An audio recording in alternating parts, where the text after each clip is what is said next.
It wasn't the money that stung. Sure, the $150,000 that my parents had given my half-sister felt like a slap to the face, but it was the complete disregard, the silence in their eyes when they handed it to her, that made the room feel like it was closing in on me.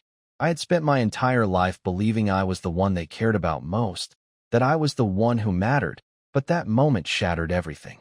It wasn't until that day, when I was sitting across from them in the living room, that I realized how utterly wrong I had been. "Mom, Dad, what's going on?" I asked, my voice barely more than a whisper. The afternoon sunlight was spilling through the blinds, casting shadows on the floor as if trying to hide the heaviness in the room. My dad had just dropped a bombshell, the kind of thing you can't come back from. His hands were shaking slightly as he slid a bank statement across the coffee table to me. I stared at it, confused, not understanding at first what I was looking at.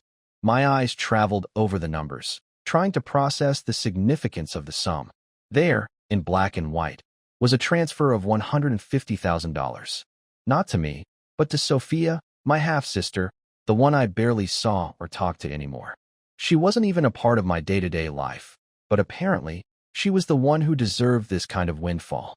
I felt like my heart had been yanked out of my chest. "What is this?" I finally managed to ask, my voice a little more steady than I felt. "Why is she getting this money?" My dad let out a long, slow sigh, his eyes avoiding mine. "She's starting a business," he said, almost apologetically, but there was a certain finality in his tone, as though he was waiting for me to accept it and move on. "A business," I repeated, my anger rising. I could feel my pulse thumping in my ears as I leaned forward, gripping the edge of the table. "And what? You think she needs it more than I do? You didn't even tell me about this. Not a word. You just handed her $150,000 like it's nothing." Mom walked into the room just then, her eyes tired but resolute. I could tell she'd been waiting for this moment, but I wasn't prepared for her response. She didn't even try to hide her discomfort. She looked at me, her expression distant, like she was saying goodbye to something she no longer had. "She needs it, Emma," she said softly. "She's got a plan, a vision. This is going to change everything for her, and we want to be part of it. We think she has a real chance." "A chance? A chance at what? You're not even giving me a chance to explain why I might need this. What do you mean, you want to be part of it? Do you even hear yourself? You're giving her everything while I'm sitting here like some kind of afterthought."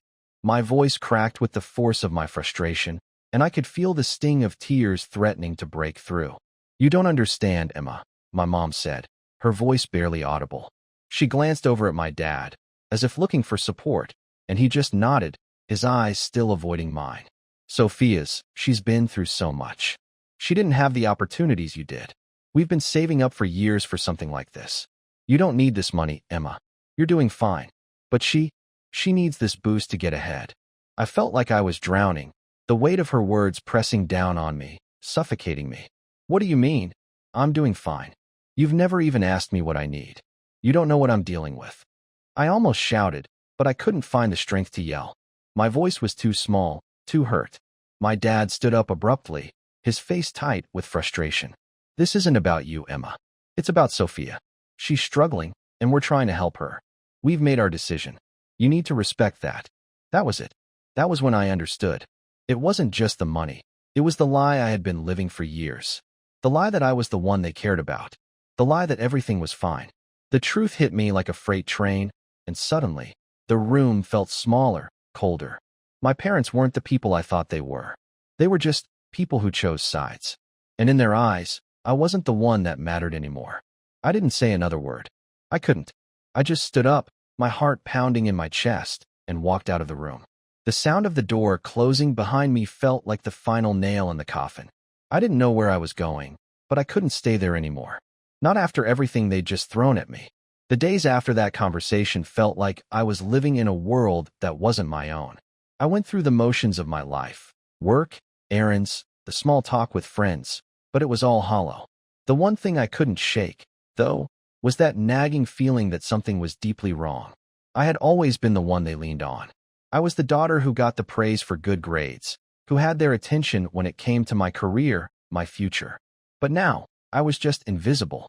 I tried to talk to my mom about it again, to make her see what was happening, but it was like she had already made up her mind. A week after the revelation, I found myself sitting in my car outside of their house, staring at the front door, wondering if I should even bother going in. It wasn't like they'd care about my thoughts anyway. I didn't need to hear the same speech about how Sophia needed this money more, how she was struggling and needed their help. I knew that speech by heart, but I was desperate to understand, to have some clarity, even if it meant confronting the people I'd once trusted the most. I could feel my hands gripping the steering wheel so tight that my knuckles were turning white. After a long pause, I opened the door and got out. When I walked inside, the house was quiet. Too quiet. The absence of any real life in the place made me feel even more out of place. I didn't want to talk to either of them. Not right now. But I couldn't let this slide. I had to know what they were thinking, why they'd made this decision, why they'd chosen her over me. Mom was in the kitchen, chopping vegetables for dinner, while my dad was sitting at the table, reading the newspaper. It was like they were pretending nothing had happened, that life was still as simple as it had been before all of this. "Hey," I said, my voice coming out a little sharper than I intended. They both looked up at me, their expressions unreadable. "Emma," my mom greeted, her tone flat. She didn't seem particularly thrilled to see me, which hurt more than I cared to admit. My dad didn't even bother acknowledging me, just gave a stiff nod in my direction before looking back at his paper. "Why are you acting like nothing's wrong?" I blurted out before I could stop myself. The anger that had been bubbling up inside me over the past week finally found its way out. "Why are you treating me like I don't even matter anymore?" Mom stopped what she was doing and wiped her hands on a dish towel, her eyes narrowing slightly. "We're not treating you any differently, Emma," she said slowly, as though I were the one who was being unreasonable. "We just think this is what's best. Your sister needs the help right now. And you don't think I need help?" I asked, incredulous. "You just gave her $150,000, and you're acting like it's no big deal." "I'm not asking for money, Mom. I'm asking for understanding. I'm asking for you to treat me like I'm worth something, like I'm not invisible." Her face softened, but only slightly. "This is about Sophia's future, Emma. You've got your life together. She doesn't. She's trying to build something, and we want to help her. We don't owe you an explanation." My dad finally spoke up, his voice calm but firm. "Emma, you don't get it. She needs this. We've seen her struggle. We've watched her fight to make ends meet. You've always had it easier. You've never had to fight for anything." That struck me harder than I expected. I hadn't fought for anything. I had worked hard to get where I was. Every success, every promotion, every small victory was the result of my own efforts. I didn't owe anyone anything, especially not Sophia, and definitely not them. They had no right to judge me for something they knew nothing about. "You're wrong," I said, my voice trembling with frustration. "You have no idea what I've been through. I've struggled, too. You just never noticed. You never cared. And now you're handing her everything just because she's your project, the poor little thing you have to save. And you think I'm supposed to be okay with that?" Mom's face tightened, and for the first time, I saw the guilt flicker in her eyes. "It's not like that, Emma. You don't understand. She's had it harder than you. She's had her own battles, her own struggles. And we've always been there for you. But this is different. You don't need this money, but she does." The words didn't make sense. They didn't add up. All this time, I thought I was the one they had always invested in, the one who mattered the most to them. To hear that they were so dismissive of my own challenges was like being hit with a cold wave. It felt like they were telling me I wasn't worthy of their attention, that my problems didn't even compare to Sophia's. And in their eyes, I knew they never would. "You think I don't need anything, don't you?" I said, my voice barely holding together. "You think I'm just fine, that I don't need support, or love, or anything from you at all. But that's not true, is it? You've never even asked me how I'm doing, what I need.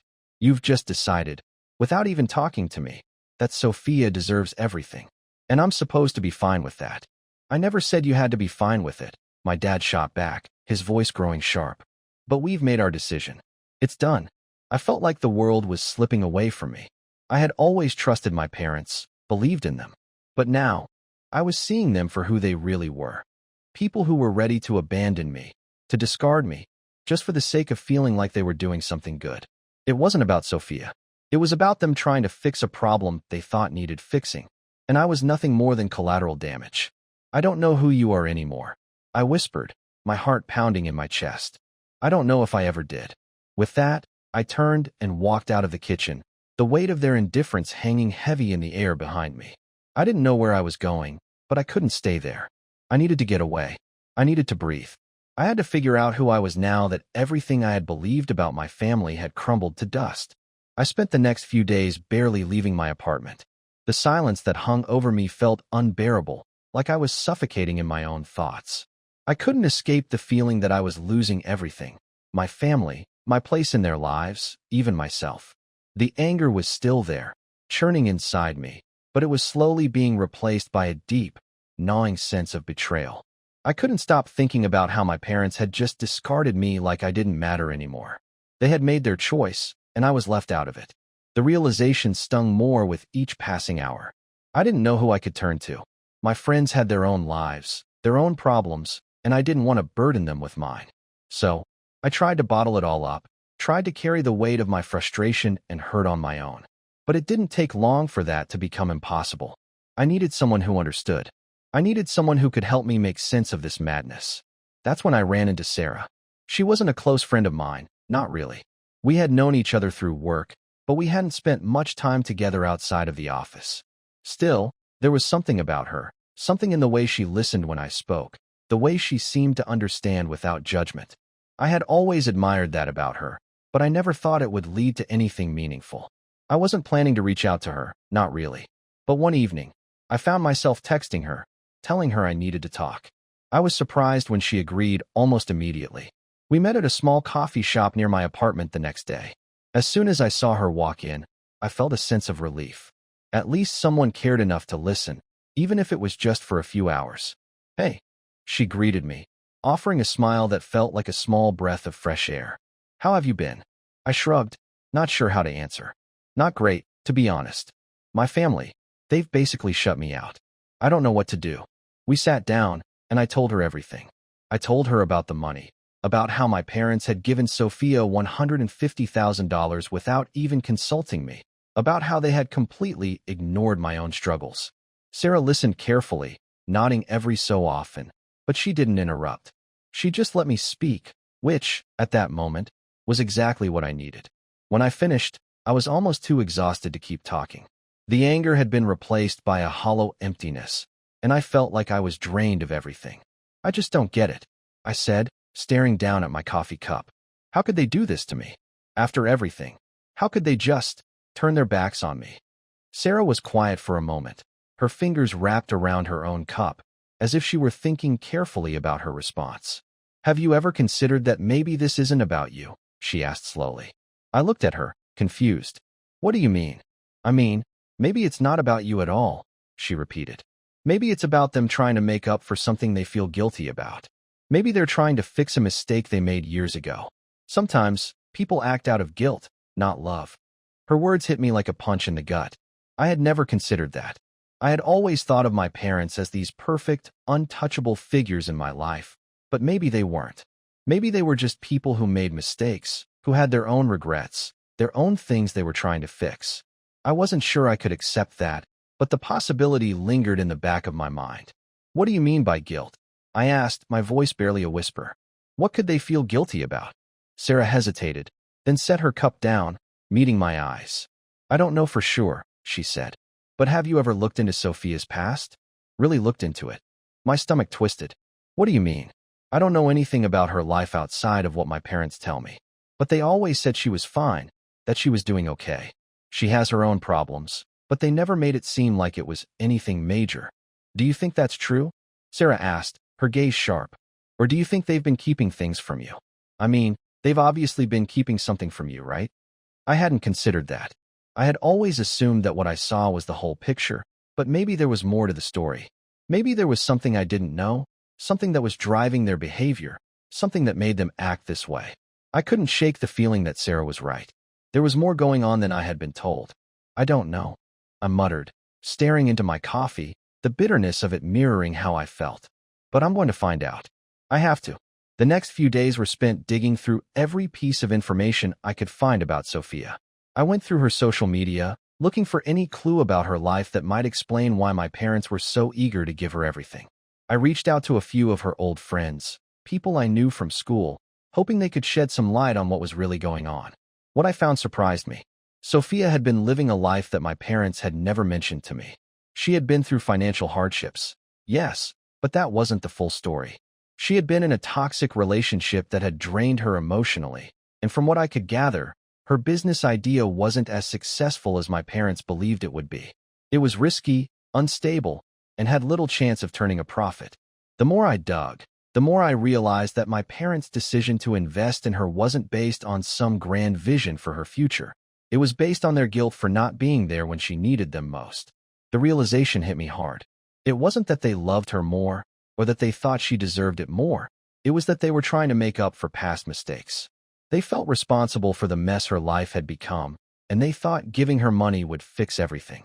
I wasn't sure how to feel about it all. The anger was still there, but it was now mixed with something else, pity.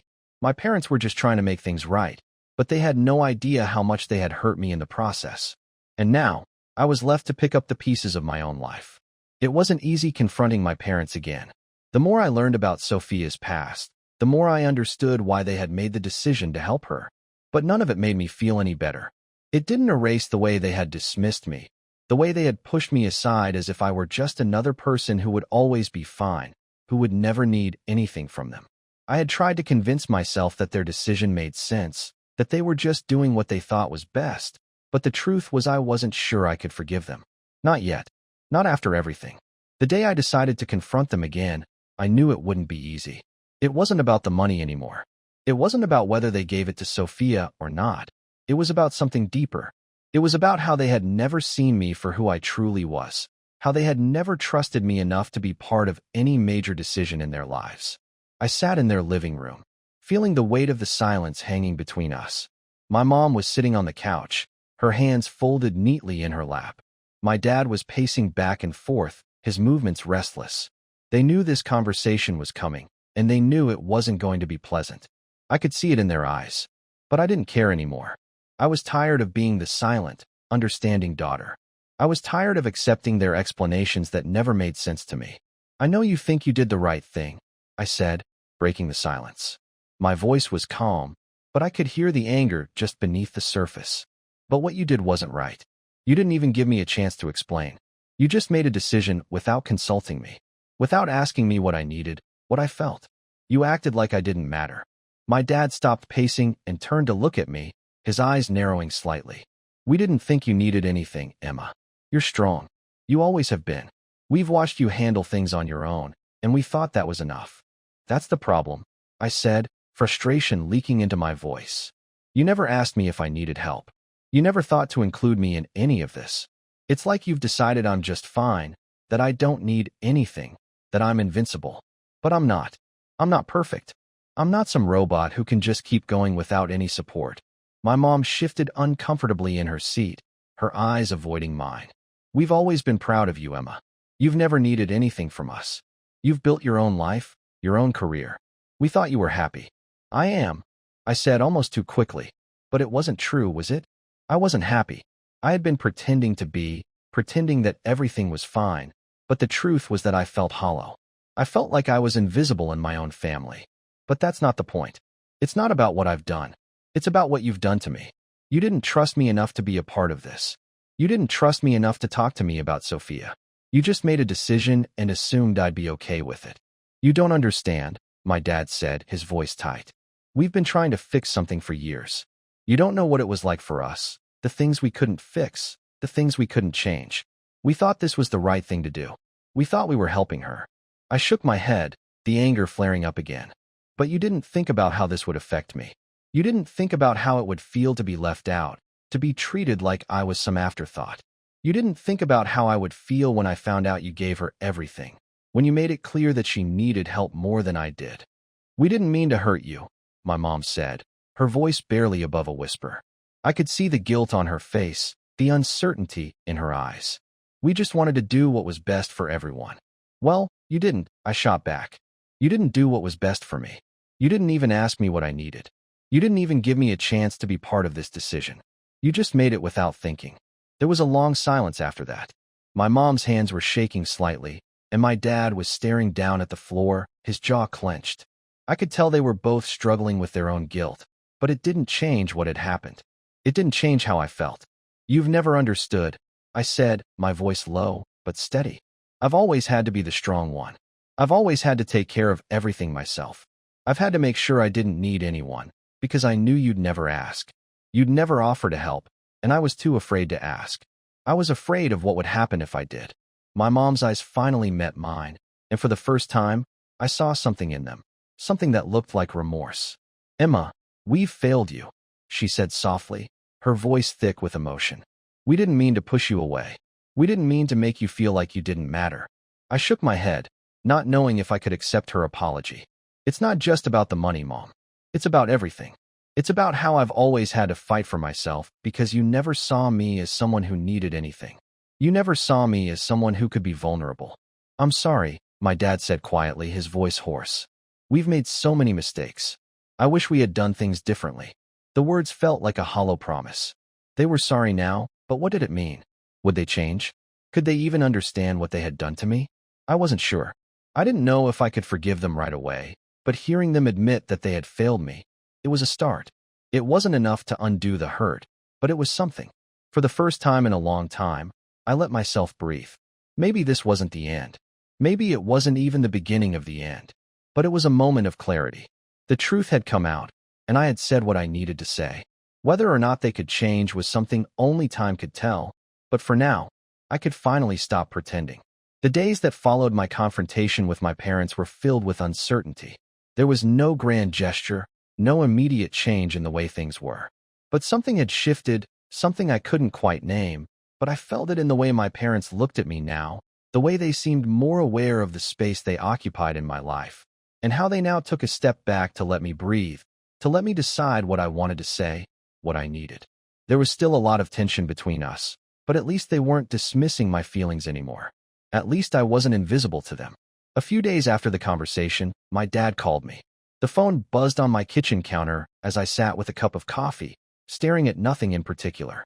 I didn't want to answer, not because I was still angry, but because I wasn't sure if I was ready to talk to him yet. I knew it was coming. The awkward attempt at reconciliation, the slow rebuilding of a relationship I didn't know how to fix. But I took a breath and picked up anyway. Emma. His voice was soft, tentative. I know I haven't said much since our talk the other night, but I've been thinking about everything. I want to make things right between us. I closed my eyes for a moment, holding the phone to my ear, unsure of what to say. I hadn't expected him to call so soon, and certainly not with this kind of openness. But there it was, hanging in the air between us. I don't know if we can just fix everything, Dad, I said, my voice more vulnerable than I wanted it to sound. I don't know if I can just forget how I felt when you chose Sophia over me, how you dismissed me without even asking what I needed. But I guess I'm willing to listen. I'm willing to try and understand. I understand, he said quietly. I know I can't take back what we did, and I'm sorry. We've been so focused on fixing things with Sophia, on making up for lost time, that we didn't stop to think about how you were feeling. We should have been there for you, too. I wasn't sure what to do with his apology. It was sincere, I could tell, but it didn't make the hurt go away. It didn't change what had happened. Still, part of me wanted to believe that we could repair things, that this moment of understanding could be the beginning of something better. I wasn't sure what that would look like, but I couldn't keep holding on to the anger forever. I couldn't keep living in a place of resentment. Do you think we can fix this? I asked, not knowing if I even believed the question myself. Can we rebuild what we had? There was a long pause on the other end of the line. I could hear the weight of his thoughts, his own doubts creeping in. I hope so. But I know it's going to take time. I know it's going to take work from both of us. But I'm here. I'm ready to try. I took a deep breath, feeling something inside me start to loosen. Maybe it wasn't all lost. Maybe there was a chance to rebuild, even if it meant doing it one step at a time. Okay, I said, my voice softer now, the edges of my anger starting to fade. Let's try. I'm willing to try. We didn't talk much after that. Our conversations remained simple, small gestures that acknowledged the space between us, the distance that had formed but was now slowly shrinking. I didn't expect everything to be fixed overnight. I didn't expect my parents to suddenly be perfect, but I could feel a shift in the air, an understanding that wasn't there before, a willingness to meet me halfway. A week later, I found myself sitting across from Sophia in a small cafe downtown. We hadn't spoken much since I found out about the money, but something had changed in me. I wasn't angry with her anymore. I realized, after everything I'd learned, that she wasn't the enemy. She was just as lost as I had been, just as confused, trying to find her place in a world that hadn't given her many chances. She was trying to make a life for herself, just like I was, and we had both been caught in the same tangled web of family dynamics. "I'm sorry," she said quietly as she sat down. "I know things have been tense between us. I didn't mean for any of this to come between us." I looked at her, really looked at her for the first time. She wasn't the villain in this story, not like I had painted her to be. She was just a person, struggling, just like me. "It's not your fault," I said, the words sounding more genuine than I expected. "I was angry at you, but it wasn't really you. It was everything else. I just felt left out, I guess. I felt like I didn't matter." Sophia nodded, her eyes softening. "I get it. I do. I felt like I didn't matter, either. And when Mom and Dad decided to help me, I didn't know how to tell you about it. I didn't know what to say. It's like they were trying to fix everything they felt bad about, and I don't even know if it's going to work." I smiled slightly. I don't think any of us really know what's going to work. For the first time, I felt like we were both on the same page. We didn't have all the answers, and we didn't know how to fix everything, but we were talking.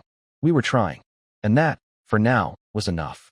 It wasn't going to be easy, but I could see a path forward, one where we could learn from our mistakes and rebuild. It wasn't a perfect resolution, but it was progress. I didn't have all the answers, and I wasn't sure where things would go from here, but I was willing to keep moving forward. Maybe that was all any of us could do. Keep moving. Keep trying. Keep rebuilding what had been broken. Because in the end, that was the only way to heal.